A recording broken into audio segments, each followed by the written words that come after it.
اللہ تعالیٰ کے عظیم پیغمبر حضرت نوح تھے۔ انہوں نے اپنی قوم کو تقریباً 950 سال تک اللہ کی عبادت اور سچائی کی دعوت دی، لیکن بہت کم لوگ ایمان لائے۔ قوم ان کا مذاق اڑاتی اور بات نہیں مانتی تھی۔ پھر اللہ تعالیٰ نے حضرت نوح کو حکم دیا کہ ایک بڑی کشتی بنائیں۔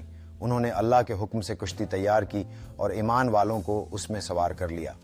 جب طوفان آیا تو زوردار بارش اور سیلاب نے پوری زمین کو گھیر لیا اور نافرمان لوگ غرق ہو گئے۔ اللہ تعالیٰ نے حضرت نوح اور ایمان والوں کو محفوظ رکھا۔ یہ واقعہ ہمیں سکھاتا ہے کہ اللہ پر بھروسہ کرنا اور صبر کرنا کامیابی کا راستہ ہے۔ کشتی کے اندر حضرت نوح اور ان کے پیروکار امید اور ایمان کی حالت میں باہر دیکھ رہے تھے، جبکہ طوفان باہر زوروں پر تھا۔ طوفان کے بعد کا منظر اطمینان بخشتا ہے، جہاں کشتی خشک زمین پر رکھی ہے اور آسمان میں ایک شاندار قوس قزح اللہ کی طرف سے وعدے کی علامت کے طور پر نظر آ رہی ہے۔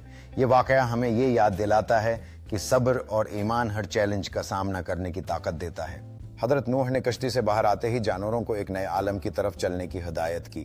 مختلف قسم کے جانور جیسے ہاتھی، شیر اور پرندے اکٹھے ہو کر ایک دوسرے کے ساتھ محبت اور اتحاد کا مظاہرہ کر رہے تھے۔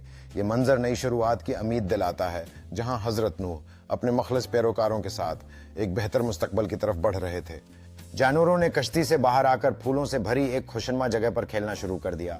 یہ ان کی نئی آزادی کا نشان تھا۔ حضرت نوح ایک پہاڑی پر کھڑے ہو کر اس پھولتی پھولتی زمین کا منظر دیکھ رہے تھے اور اپنے ہاتھ آسمان کی طرف اٹھائے ہوئے اللہ کا شکر ادا کر رہے تھے، جبکہ سورج غروب ہونے والے وقت کا سونا کمر لگا رہا تھا۔ یہ صورتحال اللہ کی رحمت اور کامیابی کا ثبوت تھی۔ حضرت نوح نے جانوروں کے گرد بیٹھ کر سیلاب کی کہانیاں اور ایمان کے سبقے سنانا شروع کیں، جس پر جانوروں کے چہرے دلچسپی سے بھرے ہوئے تھے۔ رات کا آسمان تاروں سے بھرا ہوا تھا، جبکہ جانور آرام سے ایک ساتھ سو رہے تھے۔ یہ منظر سکون اور ہم آہنگی کی خوبصورت مثال پیش کرتا تھا۔ یہ وقت اتحاد اور محبت کا تھا، جہاں ہر کوئی نئے دور کا آغاز منتظر